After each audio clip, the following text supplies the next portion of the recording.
트럼프 대통령의 관세 정책 발표로 월가의 전문가들은 완전히 패닉에 빠졌는데요. 우선 관세 부과 반식의 복잡성에 따른 불확실성 확대가 우려됐습니다.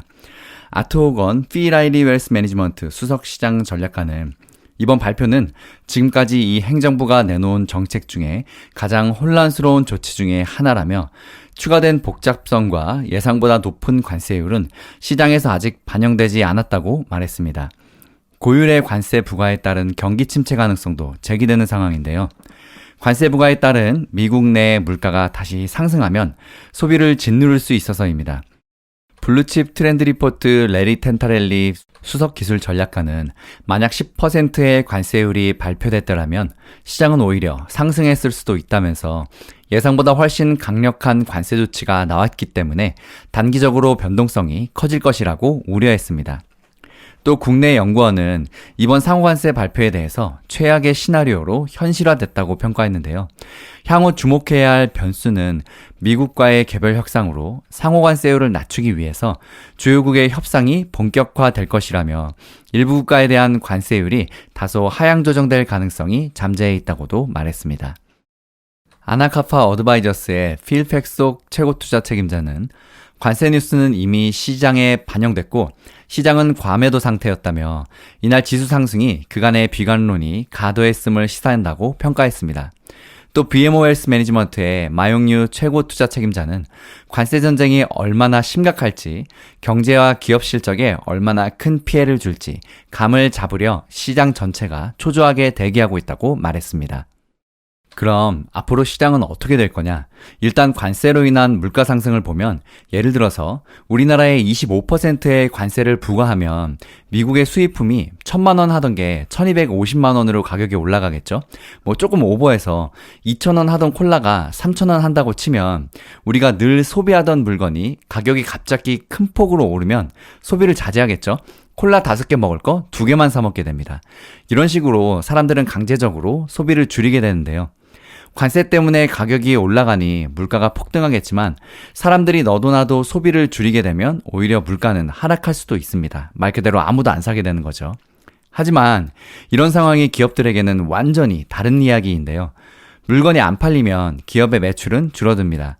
여기에 관세 때문에 더 안 팔려서 가격까지 내려야 하기 때문에 수익은 더 줄겠죠. 기업의 매출은 당연히 하락할 수밖에 없습니다. 당연히 주가는 빠질 수밖에 없겠지만 여기에는 또 다른 변수가 있습니다. 예를 들어서 우크라이나, 러시아 그리고 이스라엘 전쟁이 곧 끝날 조짐이 보이기 때문입니다. 또 여기에 관세 폭등으로 인한 경기 침체가 오면서 페드가 경기 활성화를 위해서 본격적으로 금리를 내리면 다시 주가가 상승할 수도 있겠죠. 하지만 관세로 인해서 물가가 잡히지 않는다면 이 또한 불가능한 이야기가 되는 거죠. 여러 가지 시나리오가 있지만 한 가지는 확실해 보입니다. 우리가 주식을 모을 기회가 드디어 오고 있습니다. 한편 세계 최대 자산운용사 블랙록의 레리 핑크 최고 경영자가 미국의 부채 급증으로 글로벌 금융 질서의 균형을 무너뜨릴 수 있다고 경고하고 나섰습니다. 그는 미국이 더 이상 달러의 기축통화 지위를 당연하게 여겨서는 안 되며 일부 투자자들은 이미 정부 정책에 영향받지 않는 대체 자산을 고려하고 있다고 말했는데요. 동시에 그는 전통적인 자산 배분 공식을 수정하고 비상장 주식, 인프라 등 대체 자산의 역할을 강조하며 향후 투자 전략을 재편을 시사했습니다. 레리 핑크 CEO는 2025년 투자자 서한에서 미국이 수십 년 동안 기축통화국으로서의 누려온 이점이 앞으로도 지속될 것이라고 단언할 수는 없다며 달러의 안정성은 국가 부채의 지속 가능성과 직결된다고 지적했는데요. 실제 미국의 부채는 타임스퀘어의 국가 부채 시계가 작동을 시작한 1989년 이래 GDP 대비 3배 가까이나 늘어났으며 올해 국채 이자 지급액만 9,520억 달러에 달해서 국방 예산을 초과할 것으로 보인다고 합니다. 그는 향후 10년 내 모든 연방 세입이 의무 지출과 이자 상한에 소진될 수도 있다고 경고했는데요. 달러가 외환보유고의 중심이라는 사실은 미국의 낮은 차입 비용과 글로벌 통화정책 주도권이라는 특권을 부여해 왔지만 부채가 감당 불가능한 수준으로 늘어날 경우에 이 신뢰 기반 시스템은 균열을 일으킬 수 있다는 것입니다. 또 레리 핑크는 백악관의 정책에 좌우되지 않는 자산을 일부 투자자들이 찾고 있다면서 비트코인을 대표적인 예로 언급했는데요. 그는 분산형 금융 시스템이 시장을 더 빠르고 효율적으로 만들 수 있지만 역설적으로 그러한 혁신이 미국 경제의 핵심 기반인 달러에 위협이 될 수도 있다고 지적했습니다. 즉, 투자자들이 점차 디지털 자산을 달러보다 안전한 수단으로 인식하게 될 경우 미국 경제의 상대적 우위는 훼손될 수 있다는 것입니다. 이러한 발언은 블랙록이 최근 비트코인 ETF를 출시하면서 암호화폐 자산 시장에 본격 진입한 시점에서 나온 발언입니다. 동시에 그는 고정관념으로 여겨졌던 60대 40 자산 배분 전략, 주식 60, 채권 40 이 전략이 더 이상 유효하지 않을 수 있다고 지적했는데요. 그가 새롭게 제시한 50, 30, 20 모델을 통해서 주식 50, 채권 30, 그리고 대체 투자 20%의 포트폴리오가 장기적으로 더 안정적일 수 있다고 조언했습니다. 특히 데이터 센터, 전력망, 항만, 비상장 기업 등 인프라 중심 자산은 낮은 변동성과 꾸준한 수익률로 은퇴 자산에 적합하다고 평가했습니다. 블랙록은 실제로 지난해 대체 투자 부문에서 대형 인수합병을 잇따라 성사시키며 포트폴리오를 빠르게 다변화하고 있는데요. 그는 향후 대체 자산 시장도 지수화되어서 일반 투자자들에게도 문이 열릴 것이라며 투자 접근성이 높아질 수 있음을 시사했습니다. 또 한 명의 투자의 대가 레이 달리오도 부채는 경제 근간을 흔들 수 있다고 말했는데요. 레이 달리오 브리지워터 어소시에이츠 설립자도 핑크 CEO와 마찬가지로 비슷한 발언을 했습니다.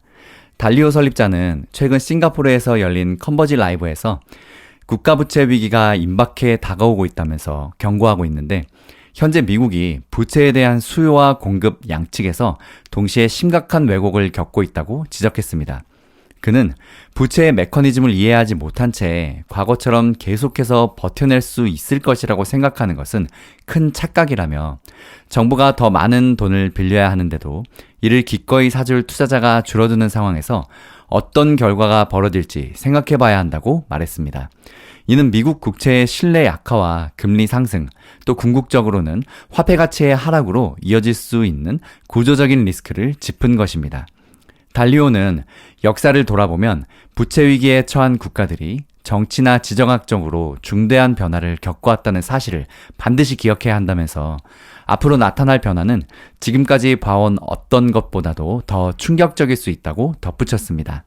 미국 의회 예산처는 지난 3월 27일 발표한 장기재정 전망에서 현재 차입 속도가 유지될 경우 미국의 공공부채가 2035년 국내 총생산 GDP의 118%에 도달할 것이라고 밝혔는데요. 이번 전망은 2017년 트럼프 행정부가 도입한 감세 조치가 2025년에 예정대로 종료된다는 전제하에 작성된 것으로 감세가 연장될 경우 재정 전망은 더욱 악화될 가능성이 크다고 말했습니다. 뉴욕타임즈는 최근 의회 예산처가 공개한 별도의 분석을 인용해서 트럼프 대통령의 기존 감세가 단순히 연장되기만 해도 미국의 장기 재정 상태는 급격히 악화될 수 있다고 전했는데요. 특히 의회 예산처는 감세 연장 없이도 이미 미국의 부채가 지속 불가능한 경로에 접어들었다고 평가한 바 있습니다. 미국의 재정 리스크는 금융시장과 통화 시스템의 기초를 흔들 수 있는 현실적 위협으로 부상하고 있는데요. 블랙록의 레리 핑크 CEO가 공개적으로 달러에 대한 신뢰 붕괴 가능성과 비트코인의 대체 자산 부상을 언급한 것은 현재 글로벌 자산가와 투자기관들이 느끼는 위기의식이 실체적이라는 것을 보여주는 신호입니다. 녹음 시간 기준으로 방금 장 시작했는데요. 와, 오늘 주식 진짜 무섭게 빠집니다. S&P 500이 3.6% 하락 중이고 나스닥 100은 4.17% 하락 중이고 러셀 2000 지수는 무려 5% 가까이 하락 중입니다.